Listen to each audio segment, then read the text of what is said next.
Well, cool. Y'all ready for this? Ready. Okay, brace yourselves. Good morning, Rotarians. Thank you for joining us. This club meeting is called to order. So shortly, I'll be sharing my screen and leading us through a little fun presentation to direct the conversation. Periodically, I'll bring it down so that we can see each other's beautiful and friendly faces and have more dialogue. Family and friends are always club meetings. And don't hesitate to invite someone like a rocket surgeon. Feel free to speak out as you would in an in-person meeting, but if you're not using your microphone, be sure to put yourself on mute, or maybe I'll do it at the cost of a club fine. Actually, sounds like Dr. Greg Barthol's maybe churning or something. I hear a blinker. There we go. All right. Let's see. Okay. Time to do the screen share. Why not? So welcome everybody to the Fortuna Sunrise Rotary Club meeting for May 12th, 2021, volume 45 of my presidential year. We have an outstanding Rotary Club and I am so thankful to be a part of it.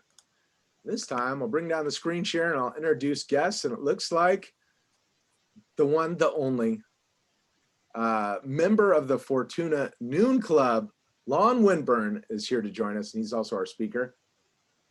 Thanks for being here, Lon. We're all applauding. That's what the finger waving is. So you got it. All right, sweet. And everybody looks like the awesome Rotarians that normally show up. Thank you so much. Oh, Angela Johnson's here. Thanks. Good morning. Nice to have you. All right, let's keep going, huh?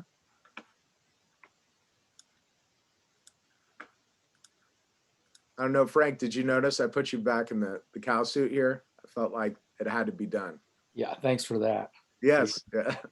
That's what friends are for. Absolutely. Oh boy. Boing. All right, so normally we'd be doing the flag salute now, but you know, I've been at a lot of these Zoom meetings and they're disjointed. Nobody can talk in unison. You know, some of us may not be wearing pants, whatever the case may be. So what we've been doing is a little bit of American history. And I thought specifically we'd focus on San Francisco today.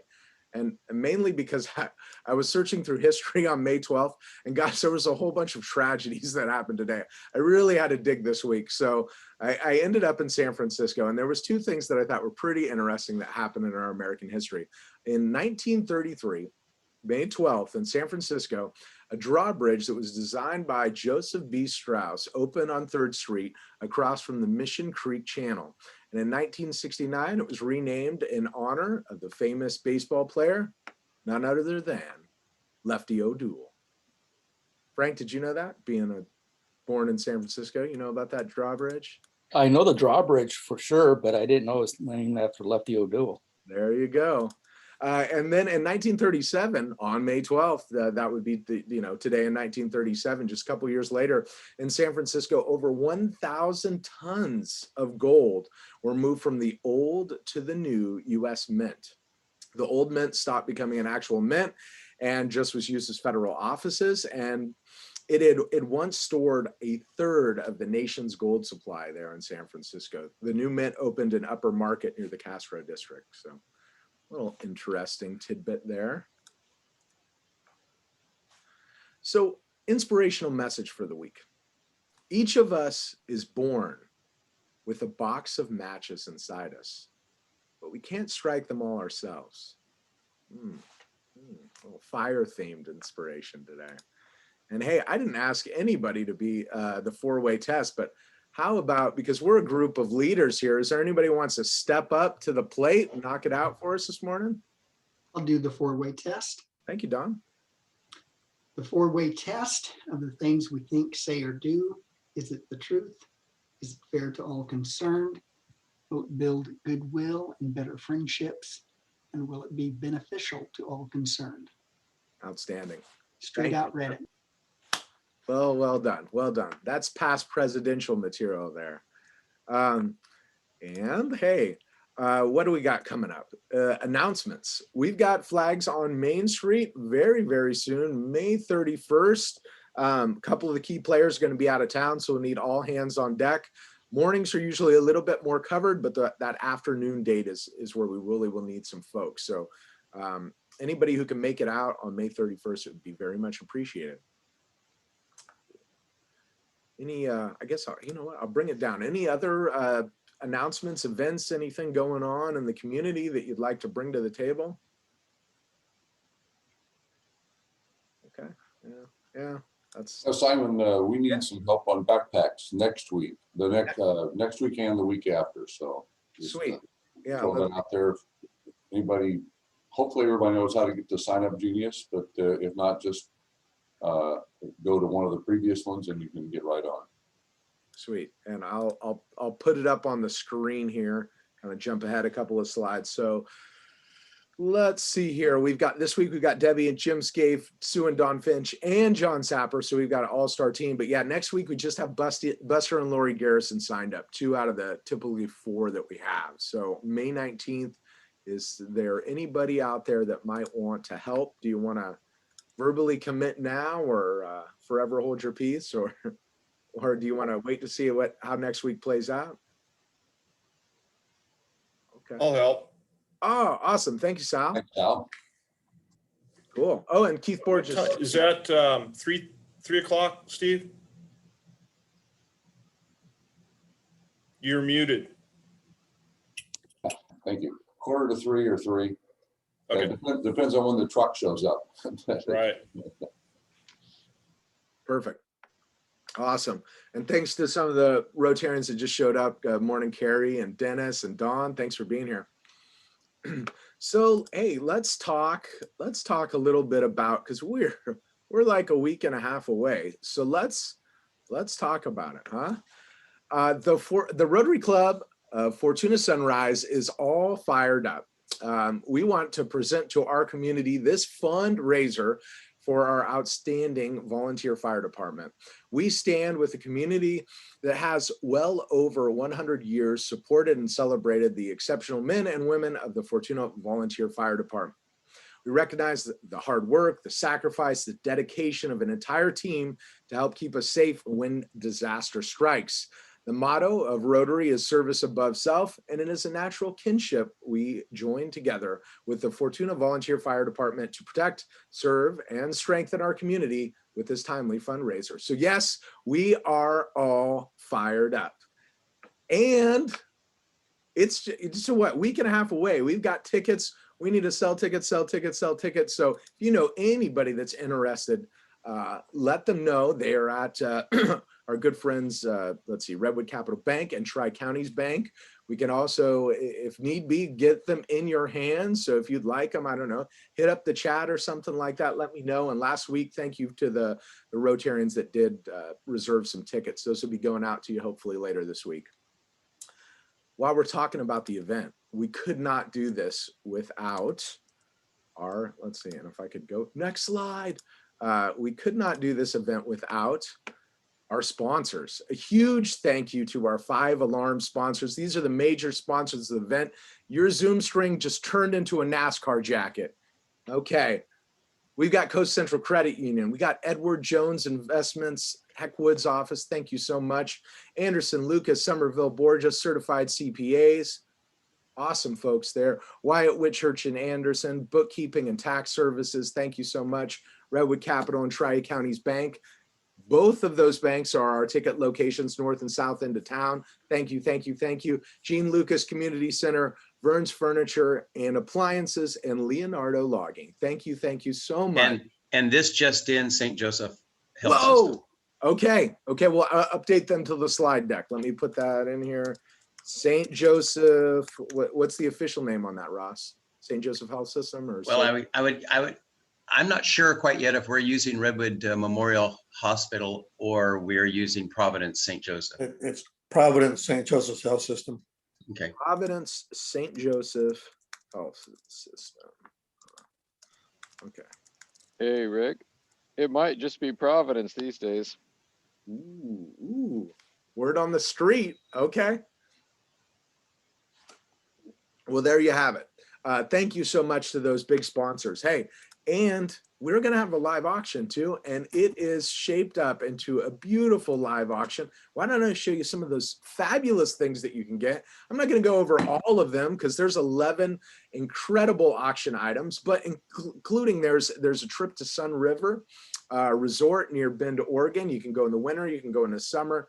Fantastic place to take your family, get away. You could go bike riding during the summer, hit the slopes during the winter. Yeah, maybe you get away to Lake Tahoe or Traeger Barbecue Grill, complete with some Springville meats just hooked up so you could get right into grilling and smoking.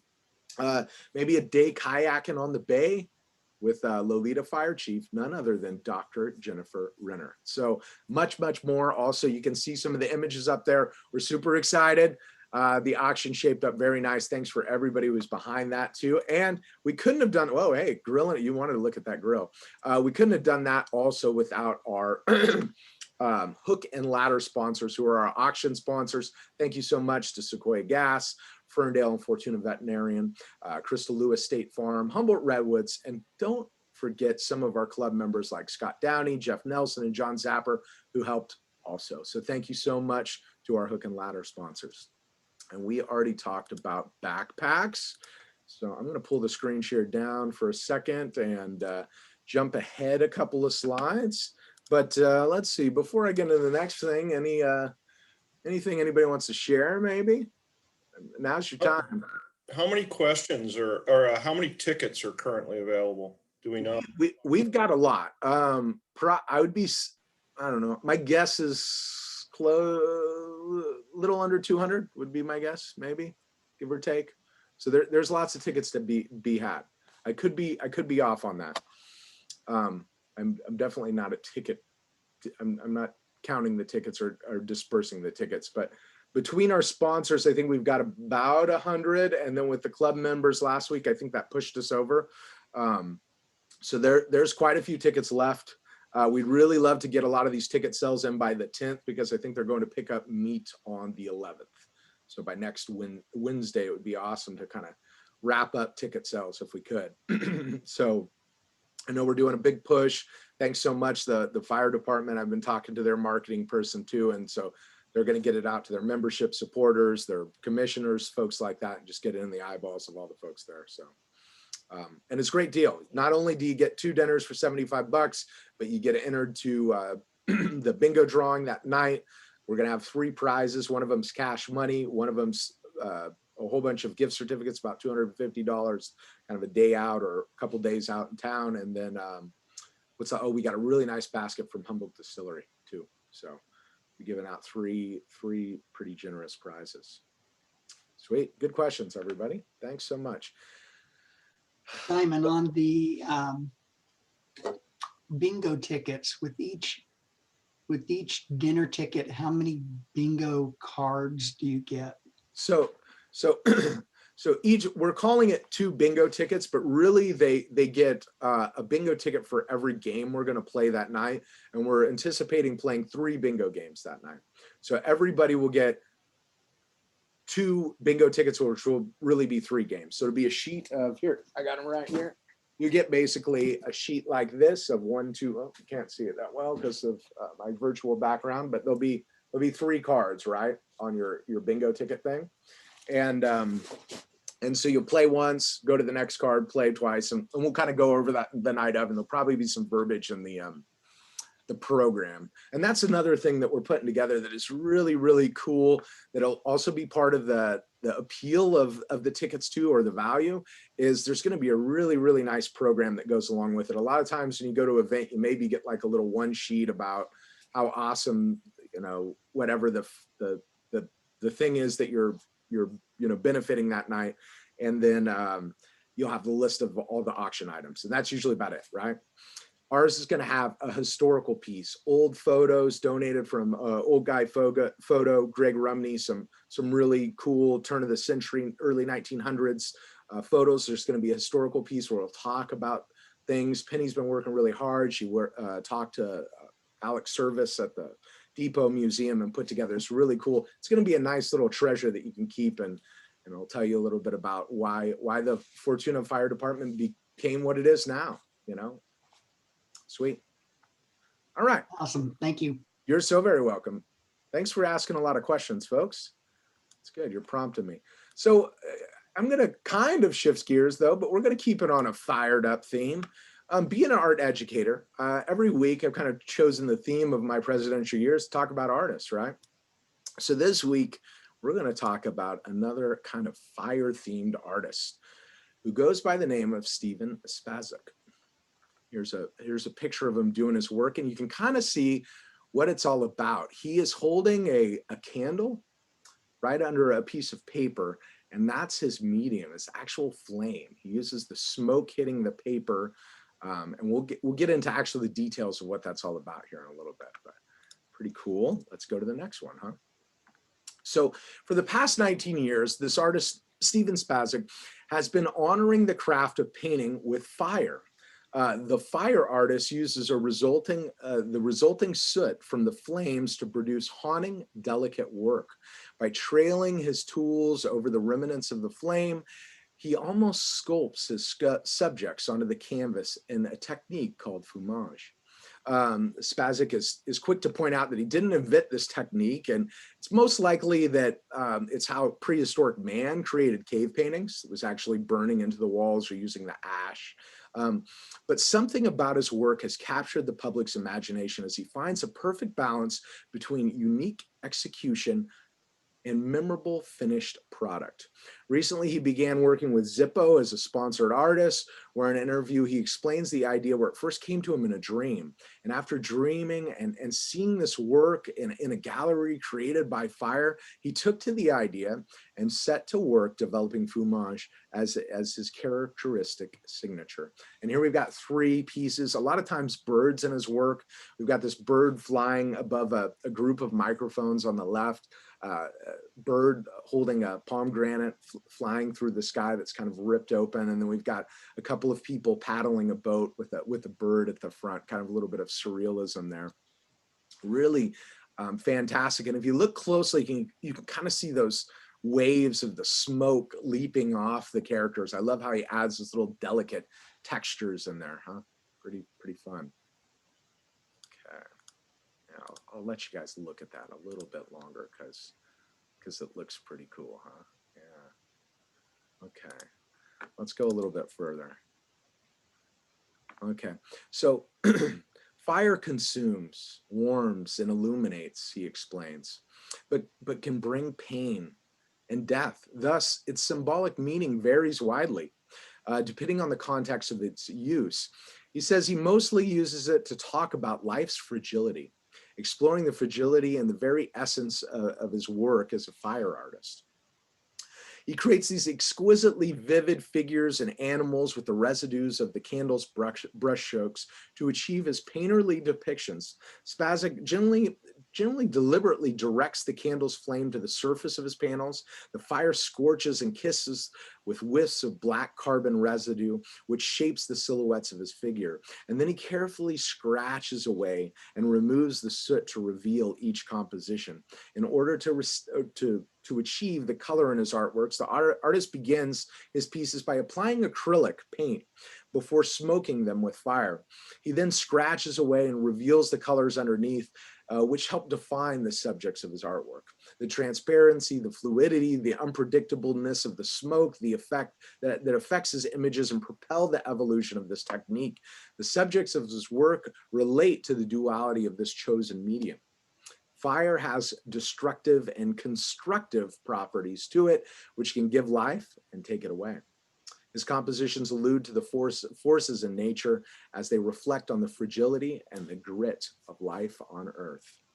And here we've got some really a little bit more heady pieces here, right? We've got this bird perched on top of a grenade on the right-hand side, a little string tied around its leg. And we know if that bird flies off, it's going to pull the pin on the grenade and explode, right? So this explosion, this fire theme going through. And then we've got a mother bird feeding her 3 little, smaller birds there. But if you look really closely in the mouth, it's like a thumbs up sign from social media, right? And so she's feeding her kids this. I think the piece is called Like. Heavy stuff. Cool, very beautiful. And for the last slide, I usually call on a Rotarian to critique, interpret, discuss, and I think I'm going to call on Mr. Walt Giacomini this morning. Walt, you still there, my friend?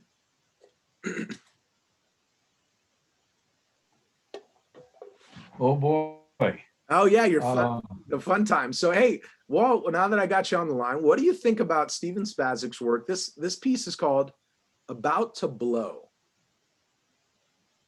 I would say that in general, he sees the glass as half empty. He seems somewhat pessimistic in the depictions that you've shown. Yeah. It's unbelievable the contrast that he comes up with the method you described. I don't know much about art, but it is very impressive. How about this piece in particular, "About to Blow"? Maybe think about just the words a little bit and the subjects within. Maybe that play. Well, maybe the interaction of nature and man's use of technology. We have the wildlife there that are about to detonate a mine. That's it's pretty dark, everything that he does. Yeah. I think there's also like a little bit of playfulness in the, you know, whales have those blowholes on the top, right? And you can actually see some little bubbles coming out of there, right? About to blow. I think there's. I was too focused on the explosives to even notice that. Yeah. Sometimes there's little subtle things like that, you know, you put these little layers in your pieces so as you kind of unpack them, different things come across. Anybody else want to help Walt out? Throw a line? Walt needs help when it comes to art. It's all right. It's all right. That's why we do this every week. Everybody's getting so much better at it. Oh, we're speechless this morning. It's a quiet morning here at the Fortuna Sunrise Rotary meeting. What is up with you guys? The only thing I'll offer, and this is that, and I'm not like a whale expert, but Yeah. I remember the bubbles, whales will often show bubbles as signs of aggression. So like Ooh. they'll create, it's kind of funny in some way, but like they make these like bubble traps. And, you know, so you're sort of, I mean, in light of how dark this painting actually is, it's kind of funny. Like, it's like bubbles are sort of whales going like, I'll show you, like, stay away, I'll blow bubbles. But I don't know if that's what this whale is doing, but if it is, it's kind of interesting. Like, that's their way of showing aggression, and but like the bubbles of the whales against the bubbles of humanity kind of thing. Wow. That's about as deep as I can go. I've only had a little bit of coffee. I'm done now. I love that. That's Thank really you, cool. Don. I needed that. No, yeah, the juxtaposition right there is amazing. Cool. Wow. Hey, Ah, I Simon, love I'm this. confused at the public relations that could come with this, because there's so much trouble with whale entanglement right now that I can't imagine why this artist would want to put himself out there and have the scrutiny from environmental groups and other things along those lines. Yeah, that's interesting too. I mean, like Walt says, his work is a little dark, so I think he's more concerned about the environment than I don't know. That would be my synopsis of it. Yeah, but you don't know that the whales might not be for the people like the Surf Riders organization, and they set the mines and they're about to launch them. There we go. Yeah, and none of them are touching any of the mines either. They're brilliantly kind of weaving through them without being hurt. So,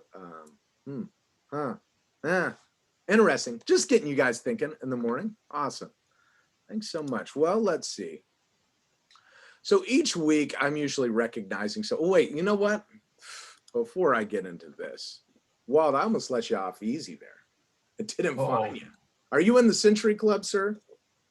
Yes, I am. Well, let's see. You needed some help out there. So I'd normally fine you $10, but I think we should pass it on to somebody who's maybe a little shy of that Century Club. We need to get everybody in before the end of my year, and it's coming to a close. Walt, help me out here. Pass on that $10 to somebody who's in need, and Ross could probably help you out with throwing somebody under the bus.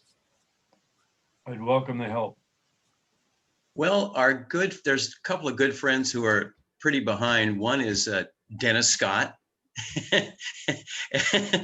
and Penny for Show could use a little assistance.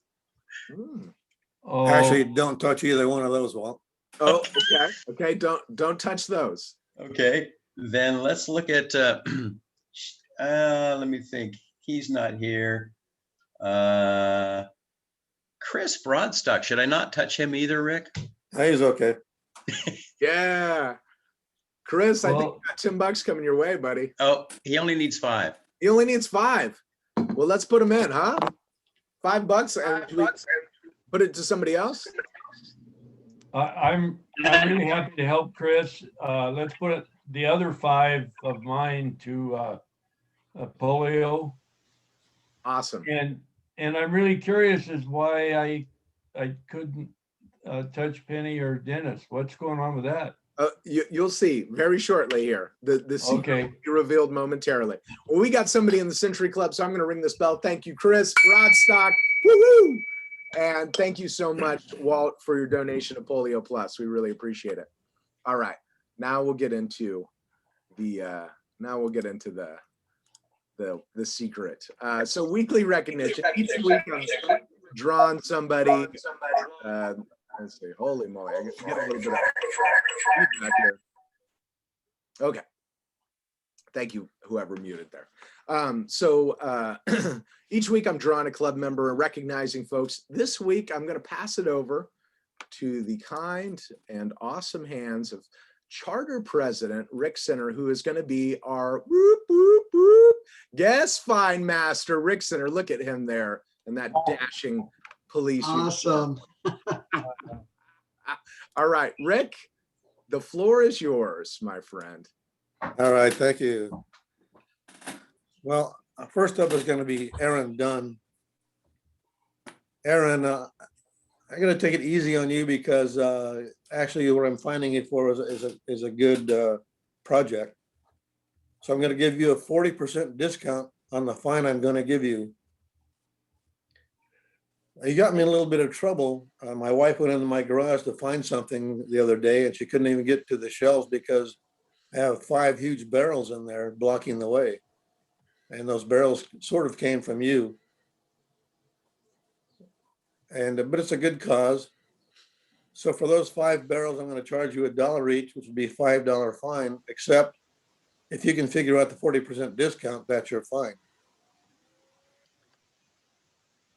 Well, I know I'm $3 away from the Century Club. Is that what you're trying to do? No, I'm not trying to, I am. Okay. So $3. I'll take it. $3 to Aaron Dunn. That is And ding, true. ding, ding. Thank you, Aaron. Now, Penny, I just saved you from a $5 fine from Walt. But I have a question for you about pennies. Why is there a saying like a penny for your thoughts, but when you give your thoughts, you put in your 2 cents worth? Somebody's making money here. Can you explain that? Can't make heads or tails out of that. Well, I can make $5 out of it. Okay. So You got it. $5 the penny. Herb speaking. Are you on?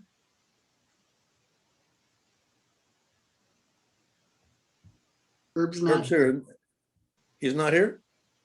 Okay. Dennis Scott. You're here, aren't you? Dennis I is am. here. You told me to be there. All right. You know, I stopped by to visit you the other day and your pickup was there, but your office doors were locked and I couldn't get in. So I gave you a call about it later on. I'm not so upset about, being locked out of your office and all that sort of thing, but outside your office, you've got a huge parking lot there and kind of one section is by you. How many parking spaces are there? Well, over 120. Now, just in your section, let's round it out to, there's probably about 25 parking spaces there.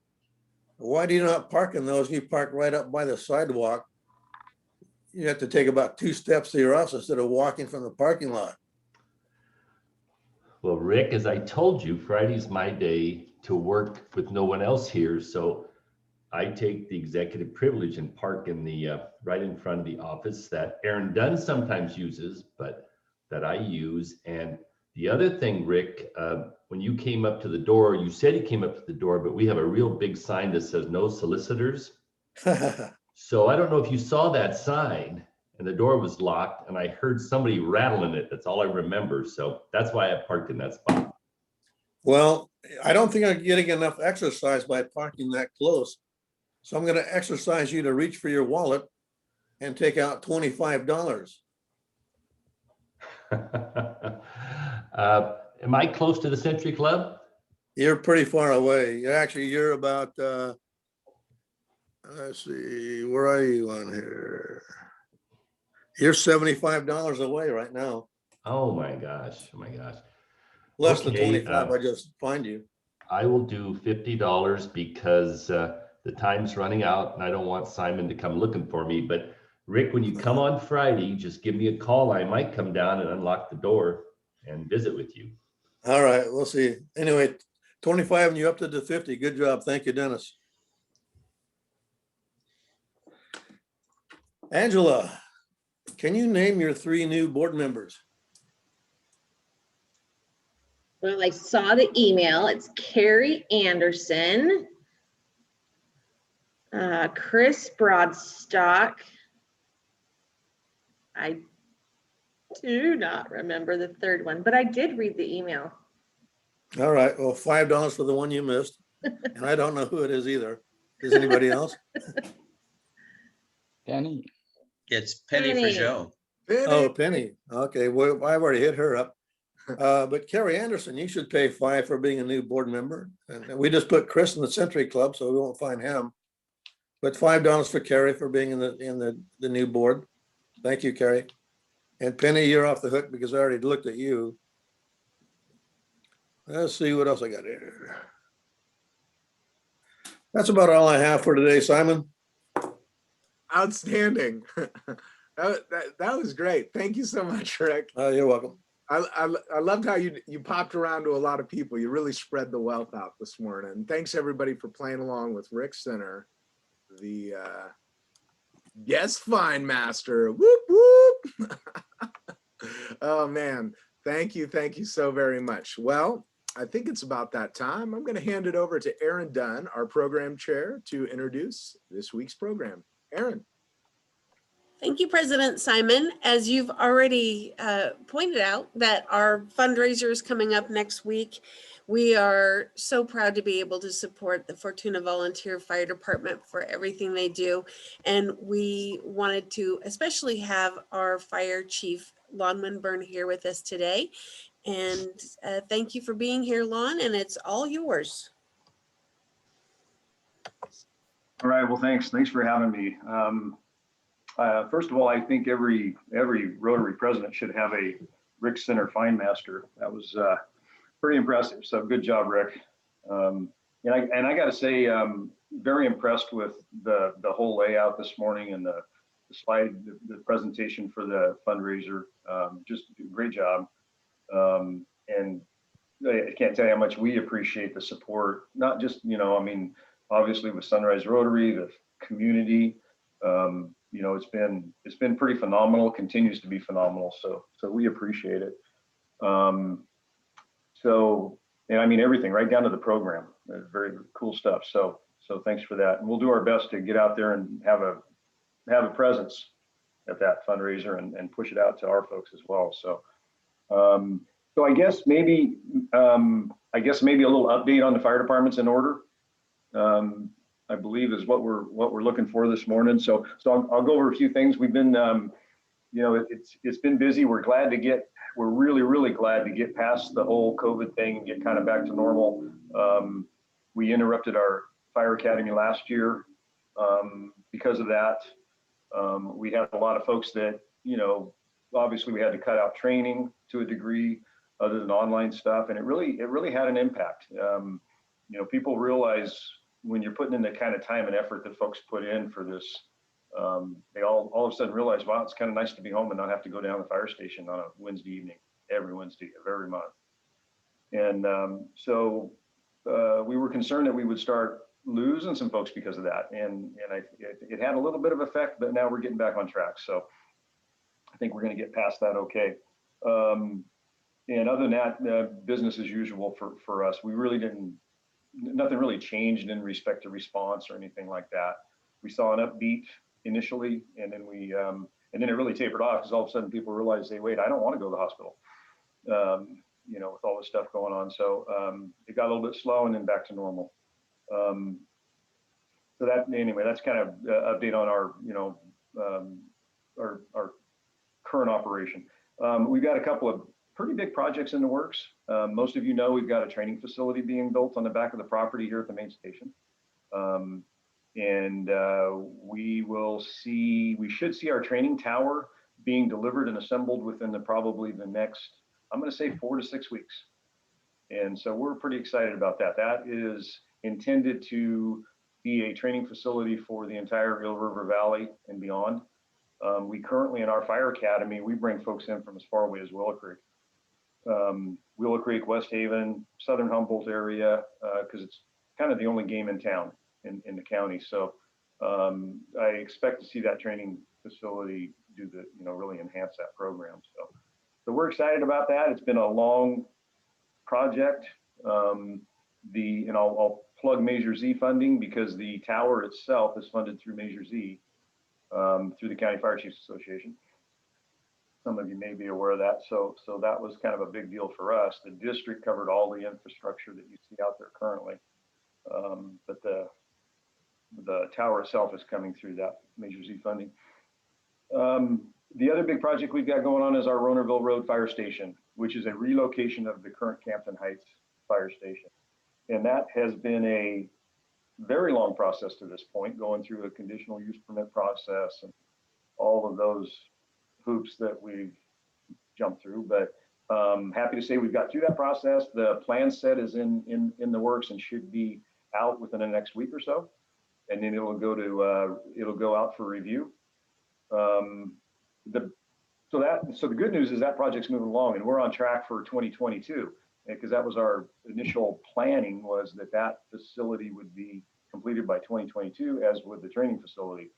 However, because of the cost of materials that has just skyrocketed, we're probably going to look at phasing that project, most likely, just because of funding. So we're just going to kind of watch that, see how the bids come in, and then we'll make decisions. So, but it will move along. It will move along at some point. So the other big thing that we've got going on is many of you probably know, we initially, 6 years ago, we did not respond to medical aids in the city of Fortuna.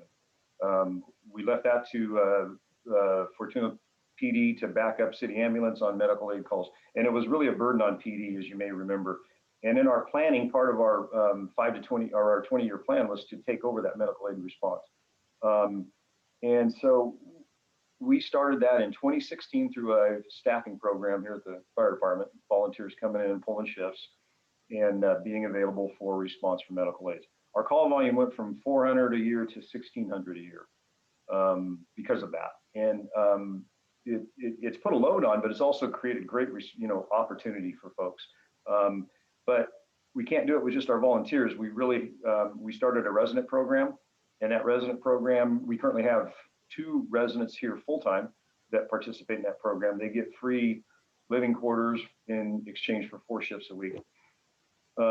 So our intent, because we're struggling with 100%, being able to do that 24/7. So there are times where PD has to step in and take care of it. And so our intent is to build that resident program, and we will have living quarters in every fire station eventually that will house those residents, and rely on that program to cover that single engine and medical aid response, and then our volunteer program to cover the more heavier required, manpower required responses, what we call multiple engines. So just to give you some idea of where that's going, we've been working on that. We've been working on that for about 5 years, but been doing some heavy planning here in the last year, getting that all ready to go. So anyway, that's kind of big on the agenda. Other than that, as you know, we lost our chairman of the board, Dave Nicholson. I know you all know that. And big, huge hit for us. Dave was instrumental in our Fire Explorer program. I mean, he ran the program basically. He was, of course, a fire commissioner. He was chairman of the board, former captain of one of our fire companies. And I mean, he was just interactive with everybody here. And so it's been tough, especially the mentorship that he gave to the youth. Really, I mean, it was pretty huge. So those are big shoes to fill, but we will be filling that commissioner vacancy here probably within the next 90 days, roughly. So working on that, but so then we'll, get back to some sort of normalcy, I hope. So anyway, that's kind of where we're at. That's in a nutshell.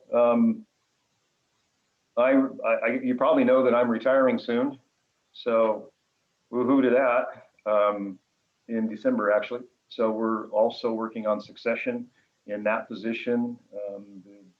The commissioner board's in negotiations with the probably upcoming fire chief for the district. So we'll be making that introduction here, later on in the year so the community is aware of what's going on. And yeah, that's about it, I think. Again, thank you very much for supporting the fire department. We can't tell you how much we appreciate it. So I'll obviously open it up to any questions if there are. Thank you, Lon. I said, thank you. I mean, whoever's going to take over fire chief, I don't think they'll ever have an more awesome fire chief name than you do. I mean, come on, Winburn, the fire chief. I mean, it's just a book waiting to be written. I got to tell you, the whole thing with the artist and using the candles and all that sort of thing, that makes me a little nervous, but apparently he does okay. So yeah, good. Yeah. I did another one where somebody glued all these matches to like a wall, and then they would light them all on fire, and it would make this big kind of burn pattern. It was pretty wild. I bet. Anyway, enough about fire artists. Let's talk about our firefighters. Anybody have any questions for Lon Winburn while he's here? It's a quiet group today. Quiet group. Hey, Lon, how many years were you in office? As the fire chief, I've been in office since 2005. As a volunteer fire chief initially from 2005 to 2010, and then that's when the district decided to hire their first full-time employees, which was that position. So full-time since 2010. Been in the fire department for 35, 36 years, I think, total, something like that. Yeah, it's been a good run. I've really enjoyed it. Very much so. I'm curious, Lon, too, when you retire, are you gonna still volunteer with some fire department somewhere, or are you gonna put that hat on the hook and call it good? I don't know. I mean, we haven't decided whether we're gonna stay local, relocate, or what. So we're looking at that sort of thing. If I stay here, it's going to be hard not to be involved. But at the same time, I've always had the feeling that when it's time for new blood, it's time for new blood. And sometimes, the old guys can get in the way, right? So, and I don't want to do that. So we'll see. I really don't know. We do have we have managed to build up a very strong prevention program here in the community. And that is something that is very hard succession-wise. So there may be some need there to continue on with that for a little while, in some sort of a fashion. So, and that is certainly something that the district does not want to let slide. It's been it's been since 2010 that we've been building that program. We're very proud of it. So yeah, it could be around here and there a little bit. You might see me around. I don't know. Awesome. See where that goes. Hey, Simon. Yeah. Yeah, Lon, you've done a tremendous job there with the department over the years. And so thank you very much for that work and that service here to our community. And I just want to let you know that I do have a burn permit and I don't burn on non-burn days. You're a good man, John. You're a good man. I still I come just- up busy, I just- you know. I just happy wanted to do it. clarify that after the previous visit. Gotcha. All right, very good. I'm always looking for smoke up on Home Avenue, so.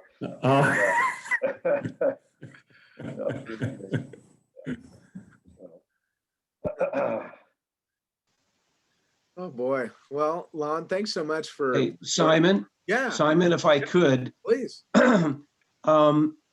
Sometimes you don't realize what Lon and his crew does and how personal it can become. But in January, when my dad passed away and I found him in his home and dialed 911, largely a bunch of people showed up that I didn't know.